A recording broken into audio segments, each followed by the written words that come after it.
On Sunday, a very significant game will be played. It could burst the Nielsen pipeline with viewers. You had 31 million plus in the final analysis on Monday night between the Bucs and the Cowboys. Cowboys-49ers, are you kidding me? At 6 o'clock on Fox, nationally televised. I don't know what the number is going to be, Peter, but it's going to be more than 31 million. It's going to be more than the Thanksgiving game between the Giants and the Cowboys. It's going to be 45 to 50 million tuning in for this Cowboys-49ers game. And I can't wait to see it because it's got that 90s vibe. It's got that old school, the teams that were inevitably going to square off to get to the Super Bowl. Every year from 92 through 95, they get together again. And there's something special about that. Well, Mike, I covered the game 30 years ago this week for Sports Illustrated, Cowboys at Niners. And that week, it was a very weird week. It was at Candlestick Park. It poured rain the whole week. And the field was basically not in great shape. But the NFL brought in George Toma that week to work on the field and actually held up okay. But anyway, that was 30 miles north at Candlestick Park in San Francisco. This one will be in Santa Clara, and I guarantee you, even with all the rain, the field will be in a lot better shape than that field was 30 years ago. And I just think, honestly, I think a better field and a field with more sure footing is an advantage for the Cowboys. And the reason that I think it's an advantage for the Cowboys, look, it may neutralize Micah Parsons, Nick Bosa, because if you're an edge rusher, you have to have sure footing coming around the corner, and who knows what the footing will be like. But to me, the biggest person in this game who I would want to have a sure-footed field on it is Tony Pollard. You know, the Cowboys running back makes people miss. He is in the open field. He's very hard to corral. And in short area space, he's one of the best short area quickness guys in the NFL right now. So to me, I think if it's a mucky field and it doesn't look like it's going to be, that would hurt Tony Pollard. The better the field is, the better it's going to be, I think, for the Dallas Cowboys. And by the way, I did misspeak, and I want to correct myself. It was 92, 93, and 94 that the Cowboys and the 49ers met for the right to go to the Super Bowl. 95, Brett Favre and the Packers went into what was known at the time as 3Com Park and beat the 49ers 27-17 before going to Dallas and losing to the Cowboys that year. So 3 straight years in the NFC Championship. They get together again. The Cowboys get their first road win since that game you're talking about in the postseason. And if the Cowboys win, they will advance to the NFC Championship for the first time since that 38-27 victory over Brett Favre in 1995. Who would have ever imagined, Peter? I think I say this every year, especially when the Cowboys are in the postseason or when their season ends. It's another year removed from 1995, and now we are 26 years from the last time the Cowboys played for the right to go to the Super Bowl. That would have been incomprehensible if you had told us that the last time the Cowboys made it to the Super Bowl, Super Bowl 30. To not get to the NFC Championship since then is truly amazing, and now's their chance. Hey, look, you know, the one thing about this Cowboys team, in my opinion, the other day in Tampa, they didn't really have an explosive running game. But remember, this is an old Parcells-ism. You know, when I once asked him about, what some team or another, 4.7 yards a carry, they had a really good day running the ball. And he said, Peter, it isn't yards per carry. It is number of carries. And the reason that he said that in this particular game, and I'll draw the conclusion to this game. So the Cowboys only rushed for 3.7 yards a carry, but they rushed it 35 times. And they had the ball for 35 minutes in this game. 34-34, actually, but almost 35 minutes. And what you want to do in this game is keep the ball away from Tom Brady. even though Tom Brady didn't look like Tom Brady in that game. You want to keep the ball away from Tom Brady. That has to be part of what you do. And the two things about this game that impressed me is that the Cowboys were able to run the ball efficiently, not explosively, but efficiently.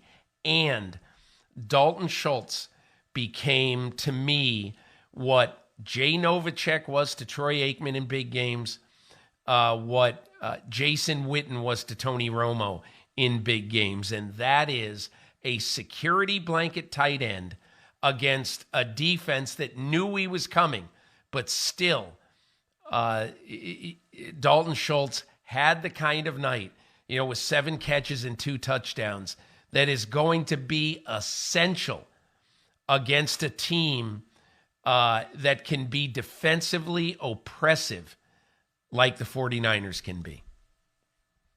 One of the big talking points this week relates to the dynamic the NFL first adopted last year with a Monday night game to cap Super Wildcard Round with 6 windows, 2 on Saturday, 3 on Sunday, 1 on Monday night. The end result here, the Cowboys travel to Tampa, play Monday night, travel back to Dallas, travel to Santa Clara, and play 6 days later when the 49ers have 8 days and didn't have to travel on either end. Didn't travel home, don't travel out.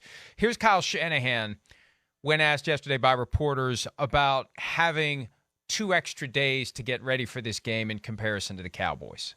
I mean, I think it can be an advantage. Sometimes it can be a disadvantage. So I know the obvious ones, that, you get less rest, less time to recover. I love having more time and stuff, but man, sometimes you feel like you can't play those Thursday night games and you get to it and your team is just off the wall because they haven't slowed down at all. And by this time, I don't think it is about recovery. It's about detail and it's about executing and it's about playing at a high level.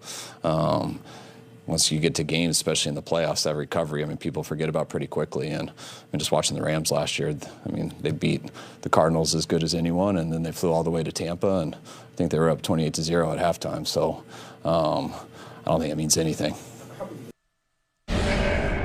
Now, I disagree with half of what Kyle Shanahan said. I'll agree with him when it comes to recovery. Players are going to be less inclined to complain. Their bodies are going to find a way to get themselves right again. The adrenaline flows because it is what you play for. This is why you lift all them weights, as Bill Parcells once told his players in the 1986 season. But, Peter, he also said it's detail, planning, execution. And when you give Kyle Shanahan a little extra time to get ready for the Cowboys defense, especially when, and I know I'm going to trigger you with this, especially when Dan Quinn is going to interview for a head coaching job on Friday and necessarily limit the amount of time and focus and attention he is devoting to what should be his only task this week. Work, eat, sleep, nothing else. Prepare for Kyle Shanahan, his former offensive coordinator when he was the head coach of the Falcons. Hell yes, that's an advantage for Kyle Shanahan. And Kyle Shanahan's not going to say it. He's going to downplay it while he takes full advantage of that advantage. I am without speech when it comes to the NFL allowing coaches in the playoffs to interview for head coaching jobs. I'm just telling you, if I were a head coach and Mike McCarthy said all of the right things, how great it is for Dan Quinn, and we know that he'll be focused on this game, blah, blah, blah. Just here's my question. You've worked all season to get to this point. Everything that you have done all through your off season was to get to the divisional round, and then everything will be to get to the championship game. Then everything will be to get to the Super Bowl. First of all, I would be okay if Dan Quinn is preparing for a head coaching job on July 12th, okay, if he's putting his binder together and all that stuff, okay, which I'm sure that's what coaches and their agents do. It's insane. It is worse than insane. In my opinion, the NFL allowing this basically sets up a reason. And look, this is not the Dallas Cowboys and it's not Dan Quinn. Okay. But 2 years ago, I remember talking to a general manager of a team who had a coordinator interviewing for a job, and this team was in the playoffs. And this general manager told me that I don't know how anybody could think that if we lose this game, that some small part of the reason wasn't one of my coaches spending 4 hours both preparing for and doing an interview for a head coaching job somewhere else. It's crazy. It is absolutely, totally, unequivocally crazy. But Mike, do you mind if I focus one thing about this whole rest and non-rest and everything like that? So I know this because yesterday I work on my column a little bit ahead of time, and I answered a question in my column that'll be out on Monday. And I answered a question because somebody said it's ridiculously unfair for the Dallas Cowboys to have to fly to Tampa, play one game, win that, and then in a short week have to go to San Francisco and play a team that has 2 more days of rest. Yes. Is it equitable? No. Here's my question. Did anybody say one syllable about the Los Angeles Chargers playing a game on Sunday in the late window, the week 18 of the regular season, and playing the Denver Broncos in that late window, then flying home, preparing for a game, and then finding out probably when they're flying home, whenever, that they have to now go 2,900 miles, okay, and play on Saturday against the Jacksonville Jaguars on the road. Not one person said a word about that. This is precisely the same thing. And it's World War III. It's inequitable. It's awful. It's terrible. What's the difference? There is no difference. In my opinion, look, you can't predict who's going to win these games. Would anybody be saying anything if it was Tampa? Maybe a little bit because of the short week. But, that's just the way life goes. You had, and plus, how about this? The Dallas Cowboys had an extra day to prepare for this game, the wild card game in Tampa. They had an extra day to get their injured guys more treatment. Okay, so stop with this. Just stop. Well, the reality is there's no solution. There are things you can point to, and it's not a matter of what's fair or what's not fair. Those are just factors. These are factors. When we're trying to figure out who's going to win the game, it makes me more confident when I think the 49ers are going to win because they had the 2 extra days to prepare, because they didn't have to travel, because they have the extra recovery time, because Dan Quinn necessarily is distracted for a chunk of when he should be focused exclusively on cracking the code on Kyle Shanahan's offense and not having Shanahan crack the code on his defense.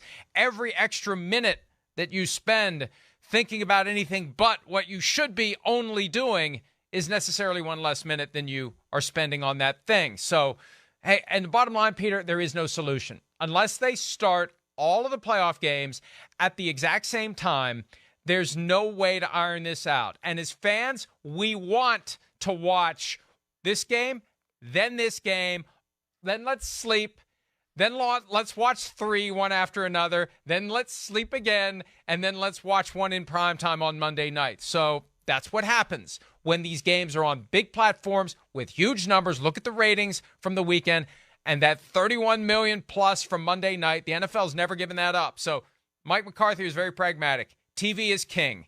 That's just the way it works, and they just have to operate within those confines. I want to just make one last point about this, and I don't mean to be a dillweed about this, Mike. But let me ask you this question. That is not the vocabulary. Would anyone have said anything if the Dallas Cowboys, instead of playing Monday night, had played Saturday night? Would anybody have said anything? Probably not. It is the exact same thing. Playing at Washington on Sunday, flying home to Dallas, having a short week, flying to Tampa, playing Saturday night. It would have been the same thing, and yet people wouldn't have been up in arms about that. The Cowboys got their rest on the front end. They don't have their rest on the back end. And road versus home, hey, if you want to do something about that, have a better record than the 49ers in the regular season. Oh, exactly. It's one of the benefits of landing higher on the playoff tree. Hi, it's Mike Florio. Thanks for watching PFT on YouTube. Hit subscribe for the latest news and analysis from Pro Football Talk.